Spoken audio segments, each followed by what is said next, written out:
ఎలా పెంచాలో నేర్చుకో, లేకపోతే నన్ను అడుగు, నేను చెప్తాను. వాడి ముందే నన్ను ఇలా తీసి పారేస్తే వాడు ఇంకా నా మాట వింటాడు. నువ్వు నా మాట వింటే నీ పిల్లలు నీ మాట వింటారు. కానీ పని చూసుకో బేబీ.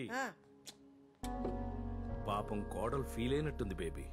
అయితే అవునే, నా మనవడిని అంటే ఊరుకుంటాను. బీబీ క్యాండిడేట్ తెలిసిందేగా, వదిలే. అవును గాని ఆ పాటల పోటీకి వెళ్ళేవి ఏమైంది? ఆ షాల్ని తాగేసి వచ్చి మొత్తం ఆడిషన్ అంతా చెడగొట్టింది. నేను వచ్చి పాడతానంటే నువ్వు తీసుకెళ్ళవు. నెక్స్ట్ టైం తప్పకుండా బేబీ. ఇదా ఈ 5,000 తీసుకెళ్లి అమేజింగ్ లో ఏదో గిటార్ కి బ్యాగ్ కొనుక్కుంటానన్నావుగా, కొనుక్కో.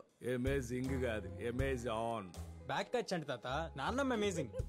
నాన్నమ్మ, రేపు మా బ్యాండ్ షో ఉంది, ఎలాగైనా ఇంట్లో వాళ్ళందరినీ నువ్వే తీసుకురావాలి. అమ్మకి తెలిస్తే మళ్ళీ అరుస్తుంది. నీకెందుకు, నేనున్నానుగా. Love you crazy granny. చూడరా ఎంత బాగా ఇంగ్లీష్ మాట్లాడుతున్నాడో. ఈడికి ట్యూషన్ కావాలంటది వాళ్ళ అమ్మ. ఈడు నా గుట్ట గుట్ట గుట్ట గుట్ట గుట్ట